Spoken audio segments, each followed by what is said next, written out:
Hello everyone. तो आज के इस वीडियो में हम लोग बात करेंगे how to prepare for SSC stenographer 2021 के बारे में। ठीक है, 2021 की प्रिपरेशन की बात करें। देखिए 2020 का एग्जाम जो है अभी कुछ दिन बाद होने वाला है, एसएससी स्टेनोग्राफर 2020 का। तो उसका फॉर्म फिलिंग तो बहुत जल्दी, बहुत पहले हो चुका था। तो अब जो लोग उसका फॉर्म नहीं भर पाए थे या फिर किसी वजह से उसमें उतना कॉन्फिडेंट फील नहीं करें, अभी सीधे 2021 का प्रिपरेशन करना चाहते हैं, उनके लिए ये वीडियो है।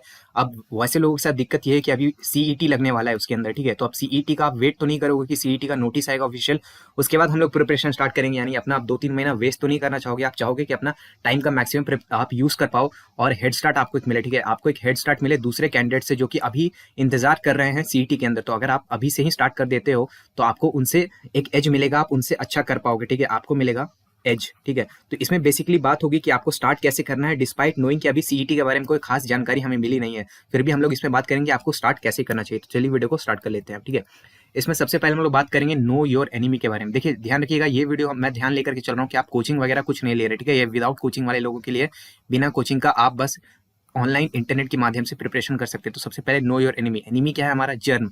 अब जर्म का मतलब क्या है? तो जीके, इंग्लिश, रीजनिंग और मैथ्स। ठीक है, ये 4 सब्जेक्ट घूम फिर करके आते हैं एसएससी वाले और दूसरे भी सारे कॉम्पिटेटिव एग्जाम्स में कहीं ना कहीं घूम फिर के। ठीक है, अब मैथ्स को देख करके स्टेनो वाले पुराने कैंडिडेट थोड़ा डर गए होंगे, लेकिन इसके ऊपर भी बात करूंगा।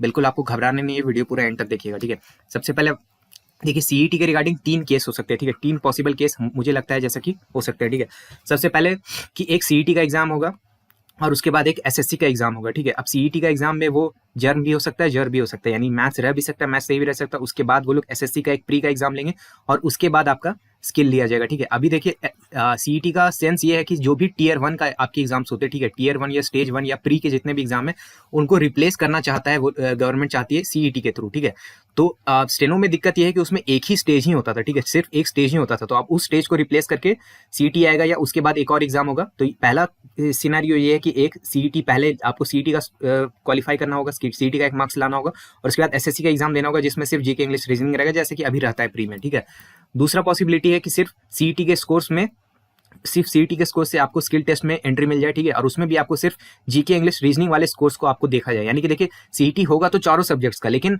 जिनको स्टेनो देना है उनके लिए पॉसिबिलिटी ये है कि सिर्फ जीके, इंग्लिश और रीजनिंग के स्कोर, मान लीजिए इसका स्कोर आपका बनता है फॉर एग्जाम्पल 75 नंबर का, तो आपको बोला जाएगा कि 75 में से, फॉर एग्जाम्पल मैं लेकर के चल रहा हूँ, जिन जिनका 68 मार्क्स है वो सब आ जाएं और अपना स्किल टेस्ट दे दें। ठीक है, तो वैसे लोग को से फॉर्म भरवाया जाएगा और फिर उनका स्किल टेस्ट वगैरह लिया जाएगा। तो ये मैं बस एक एग्जांपल के लिए ले रहा हूँ। तो ये जो केस है, सेकंड वाला केस, ये मुझे सबसे ज्यादा लाइकली लगता है कि ये हो सकता है। और थर्ड केस है कि सीईटी के जीके, इंग्लिश, रीजनिंग, मैथ्स चारों के स्कोर को कंसिडर किया जाएगा और उसके बाद आपको उससे बुलाया जाएगा स्किल टेस्ट के लिए। ठीक है, तो ये है सबसे भयानक वाला कंसिडरेशन और ये जो है लोग नहीं चाहेंगे कि इसमें मैथ्स आए। लेकिन चलिए, ये 3 पॉसिबिलिटी है जिसमें से सेकंड वाली पॉसिबिलिटी मुझे सबसे हाई लगती है। ठीक है, लेकिन आपका प्रिपरेशन ऐसा, मैं आपको बताने वाला स्ट्रैटेजी कि आप तीनों के तीनों पॉसिबिलिटी में आपको हेल्प हो जाएगा, आपको कोई दिक्कत नहीं होगा। एटलीस्ट आप जो है एक अच्छा, जिस हेड स्टार्ट की हम लोग बात करते हैं, यानी कि दूसरों से पहले आपका स्टार्ट हो जाएगा, उसको तो आप लोग कर ही सकते हैं। ठीक है, तो चलिए बात करते हैं आपका टारगेट क्या होना चाहिए। ठीक है, आप क्या, आपका टारगेट रखना चाहिए। सबसे पहले आपको क्या करना है कि जीके, इंग्लिश और रीजनिंग तीनों की प्रिपरेशन आपको करनी है बेस्ट पॉसिबल वे में। ठीक है, यहाँ पे लिख रहा हूं मैं बेस्ट पॉसिबल वे में, यानी कि जितने अच्छे नंबर आप ला सकते हो उतने अच्छे नंबर लाने की तैयारी आपको कर लेनी है जीके, इंग्लिश, रीजनिंग, जीईआर में। ठीक है, एटलीस्ट एसएससी में, जो अभी एसएससी वाले पेपर से प्रीवियस ईयर वाले, उसमें तो एटलीस्ट आपका अच्छा मार्क्स आए जीके, इंग्लिश, रीजनिंग में। इतना आपको प्रिपरेशन करके रखना है जब तक कि सीईटी का कोई ऑफिशियल अता पता नहीं चल जाता कि क्या होने वाला क्या नहीं होने वाला। देखिए मिनिस्टर साहब ने एक ऊपर ऊपर से बोला तो है कि सितंबर से सीईटी स्टार्ट होगा। ठीक है, लेकिन अब उसके अलावा हमारे पास कोई और ठोस सबूत नहीं है कि कब से होने वाला है। तो हम लोग फिर भी रफली मान के चलते कि सितंबर से इसका कुछ पता चलेगा हम लोग को। ठीक है, तो उसके पहले तो हम लोग को अपना GK, English, reasoning best possible में तैयार करना है। इंग्लिश में आपको एम रखना है कि आप 100% अटेम्प्ट लेंगे। ठीक है, गुड अटेम्प्ट की यहाँ पर बात हो रही है कि आप इसके करीब करीब जाने की कोशिश करेंगे। देखिए अपना, अगर आप एम बड़ा लेकर के चलोगे तभी आप कुछ बड़ा कर पाओगे।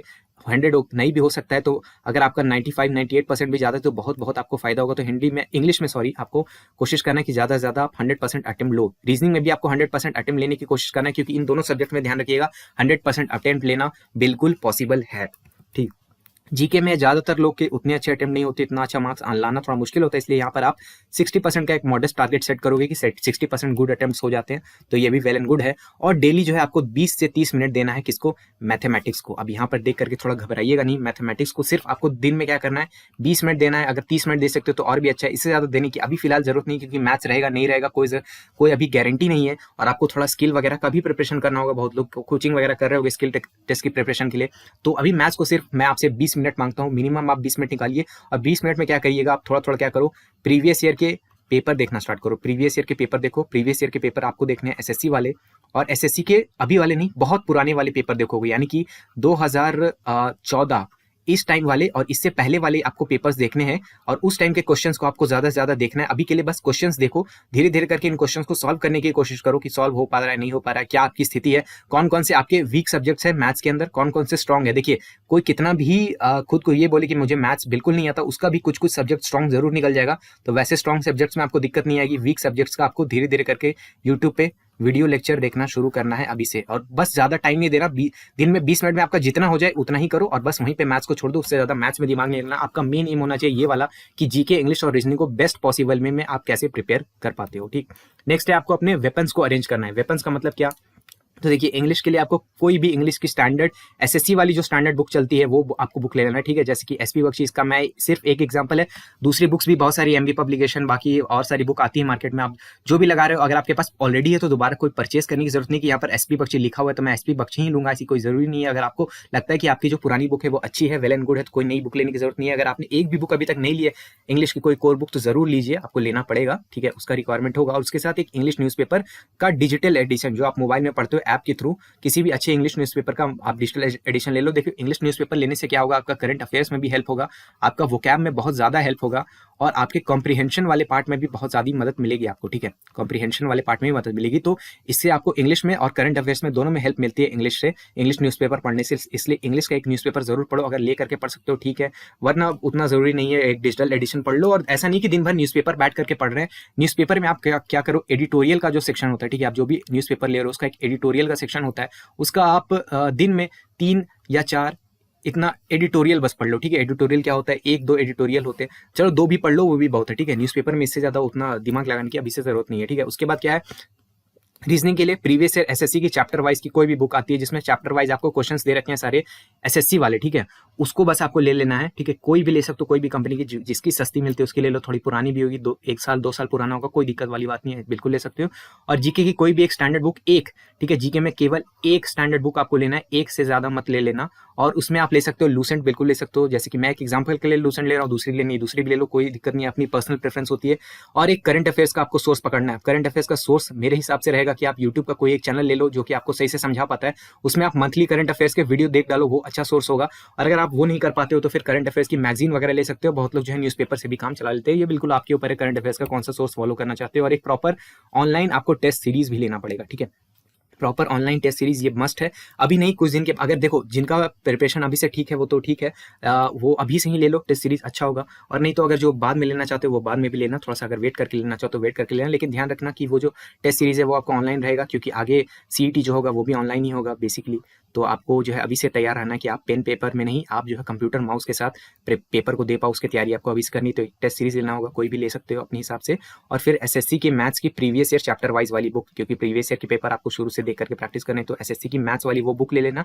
देखिए, इसमें आप लेजीपना नहीं करेंगे, इसमें आप ये नहीं सोचेंगे कि यार सीईटी आएगा, हो सकता है मैथ्स नहीं रहेगा तो मैं पैसे क्यों बर्बाद करूँ इसके ऊपर। तो देखो यार, पैसे क्या है, मतलब 150-200 का एक सेकंड हैंड बुक ले लो। मैंने तो वैसे भी बोला कि पुराने वाले अभी क्वेश्चन देखना शुरू करना है तो पुराना बुक भी मिलता है, ले लो, लेकिन इसमें आप कोताही मत बरतो, क्योंकि अगर मैथ्स लग गया तो फिर बहुत आपके साथ दिक्कत हो जाएगा। ठीक, अब अगर आपको जो है ये दोनों बुक चाहिए, ठीक है, ये ई बुक्स है, अगर आपको ये चाहिए फ्री में बिल्कुल चाहिए तो ये पार्ट को स्किप मत करिएगा। ये ऑलिव बोर्ड के आपके 2 बुक्स है, एक 501 वर्ड सब्स्टिट्यूशन का यहाँ पर ई बुक है, और एक फ्रीक्वेंटली आस्क्ड जीके क्वेश्चंस का है। ठीक है, for different SSC and railway exams के लिए। अगर ये दोनों बुक्स आपको बिल्कुल फ्री में चाहिए, 1 भी रुपया आपको देना नहीं पड़ेगा। ये ऑलिव बोर्ड कंपनी की किताब है, ऑलिव बोर्ड आपको ही पता होगा, बहुत अच्छा टेस्ट प्रिपरेशन करवाते हैं। तो यहाँ पर आपको कुछ नहीं करना, डिस्क्रिप्शन में एक लिंक है, वहां से जाकर के बस आपको रजिस्टर करना है, आपको ये फ्री बुक्स मिल जाएंगी। इसके साथ और भी अच्छे अच्छे सोर्स मिलेंगे, रजिस्ट्रेशन में भी आपके कोई पैसे नहीं लग रहे, बुक में भी कोई पैसा नहीं लग रहा, सब कुछ बिल्कुल फ्री है। तो आज ही रजिस्टर करो और ये दोनों फ्री मटेरियल का लाभ उठाओ। ठीक है, चलो वीडियो के इस पार्ट में आ जाते हैं। यहाँ पर है अब इंग्लिश के लिए आपकी क्या स्ट्रैटेजी रहेगी। बस अब मैं 3 सब्जेक्ट की स्ट्रैटेजी बता करके वीडियो को एंड करता हूँ। सबसे पहले इंग्लिश में देखिए, आपका मेन फोकस होना चाहिए इंग्लिश। ठीक है, इंग्लिश आपका मेन फोकस रहेगा, क्योंकि इंग्लिश जो है इसमें इन तीनों सब्जेक्ट्स में से सबसे स्कोरिंग पार्ट है इंग्लिश। ठीक, तो इसमें स्पेशली हिंदी मीडियम के बच्चे इसमें थोड़ा ज्यादा ध्यान देंगे, क्योंकि हिंदी मीडियम वाले लोगों को क्या लगता है कि वो जीके करेंगे। ठीक है, जीके करेंगे, क्योंकि हिंदी मीडियम वालों को लगता है कि इंग्लिश हमसे हो नहीं सकती और जीके से हम कंपनसेट कर देंगे इंग्लिश वाले लॉस को। बिल्कुल आप कर नहीं पाओगे, क्योंकि इंग्लिश में मैंने बोला ना आपका एम रहना चाहिए 100% का, कि 100% अटेम्प्ट करोगे। बहुत सारे लोग करते भी हैं, मैक्सिमम लोग करते हैं। तो इससे आप, और जीके का जो है कि आप, मैंने बोला 60%, ठीक है। मान लीजिए आप कितना भी पढ़ लिख लो, कितना भी हाथ पैर मार लो, आप इसको 70 ले जाओगे, अरे 80 ले जाओगे, ठीक है। अगर इसको 90 की तरफ ले जाने में गए तो फिर यहाँ पर आपको बहुत लॉस हो जाएगा। इंग्लिश में आपको लॉस हो जाएगा, आपको रीजनिंग में लॉस होने लगेगा, ठीक है। इन सब में लॉस होने लगेगा तो आपको उधर से कंपनसेट करना पड़ जाएगा, दिक्कत हो जाएगी। इसलिए जीके जो है आपका कंपनसेट नहीं कर पाएगा आपकी इंग्लिश वाली तैयारी को। इसलिए आपको इंग्लिश पे स्पेशल फोकस करेंगे हम। इंग्लिश में करना क्या है, आपका जो भी कोर बुक है, ठीक है, उससे आपको पढ़ने हैं कॉन्सेप्ट, ठीक है। कॉन्सेप्ट आपको देखना है। मान लीजिए आपको एडजेक्टिव पढ़ना है, तो एडजेक्टिव आप चैप्टर उठाएंगे और उसको रीड करेंगे। एक्चुअली लोग किताब लेते हैं लेकिन किताब को पढ़ते ही नहीं, और फिर बोलते हैं कि इंग्लिश में मेरे नंबर नहीं उठते। तो आप क्या करेंगे, कॉन्सेप्ट किताब से पढ़े और बहुत सारे क्वेश्चंस को सॉल्व करें, ठीक है।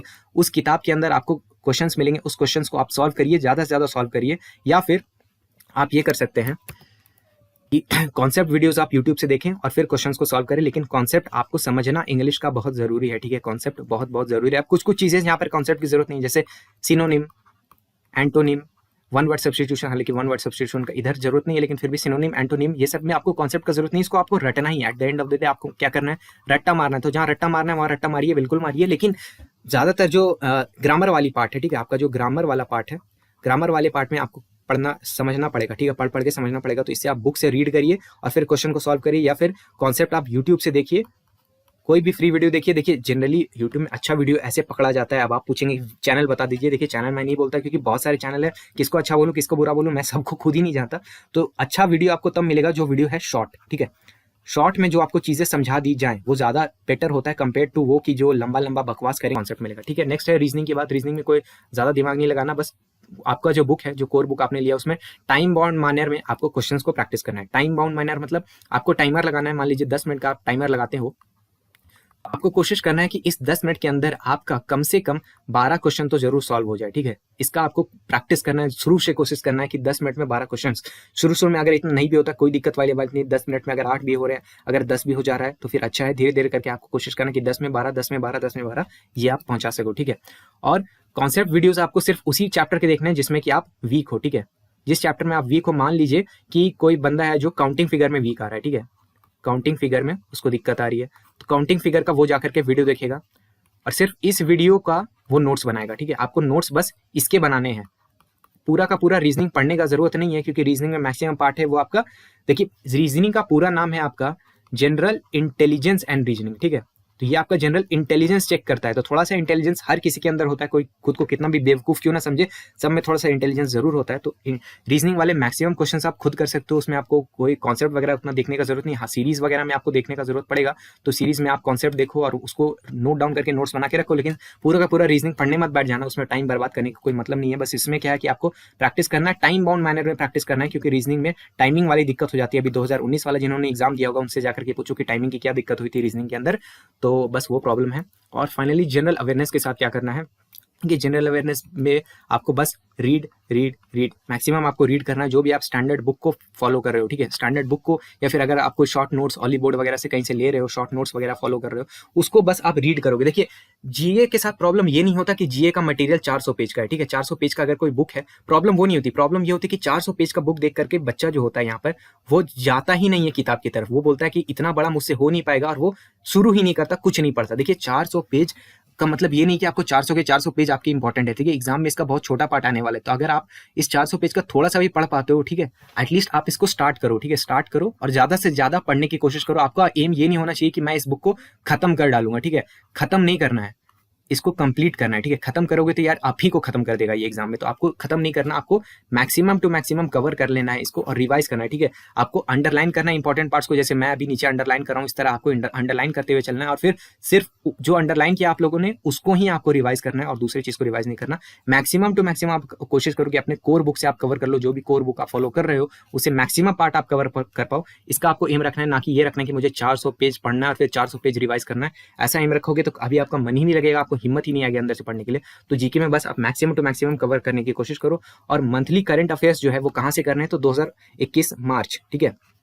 अभी प्रेजेंटली मार्च का महीना चल रहा है। देखिए मार्च से अगर आप सितंबर तक गिनोगे ठीक है। तो वही 6-7 महीने का टाइम आ जाता है, ठीक है। अब सितंबर में कब होगा एग्जाम ये भी तो हम लोग को एग्जैक्ट नहीं मालूम, तो इसलिए मैं 6 से 7 महीने का टाइम ले रहा हूँ। इतना बेसिकली अगर आप मंथली का करंट अफेयर्स करके चलते हो, जो करंट अफेयर्स की वीडियो करवाते हैं उसमें लगभग आपको 80 से लेकर के 150 तक के सवाल करवाए जाते हैं। अगर इतना भी आप मंथली कवर करके चलोगे तो आपका एक अच्छा खासा करंट अफेयर्स जो है वो कवर हो जाएगा अभी से ही। तो अगर आप ये करके चलते हो तो मंथली करंट अफेयर्स की वीडियो से आप कर सकते हो, और नहीं तो अगर आप बुक वगैरह या फिर PDF या फिर मैगजीन वगैरह से करते हो, आपके ऊपर है, आप जिससे भी करते हो। लेकिन मार्च से मैं एडवाइस करूँगा कि अभी से करंट अफेयर्स अच्छा से कंप्लीट करके शुरू करो, क्योंकि देखिए CET जो होने वाला है, CET अगर कॉमन एग्जाम है तो फिर कॉमन लोगों के साथ आपका टक्कर होगा। बहुत से ऐसे लोग होंगे जिनको स्टेनो का एग्जाम अभी नहीं देना होगा, CET देने से पहले उनको पता भी नहीं होगा कि स्टेनो का कोई एग्जाम होता है, बट CET देने के बाद अगर उनका स्कोर अच्छा आता है तो फिर तब उनको लगेगा कि यार चलो स्टेनो का एग्जाम में भी बैठ करके देखते हैं, कोशिश करते हैं। तो वहाँ पर आपको उनसे भी कम्पीट करना पड़ जाएगा। इसलिए यहाँ पर कंपटीशन जो है वो बहुत बहुत बढ़ेगा, पूरे देश के साथ आपको कम्पीट करना है। अच्छे खासे लोग एग्जाम देंगे, एटलीस्ट 3 से 4 करोड़ लोग तो एग्जाम देंगे ही देंगे। तो इतने सारे लोगों के साथ कम्पीट करने के लिए आप किसी भी चीज़ में कोताही नहीं बरत सकते। तो करंट अफेयर्स का भी अच्छा तैयारी करो, ठीक है। जाते जाते एक छोटा सा मैं टिप्स देकर के जाता हूँ थोड़ा।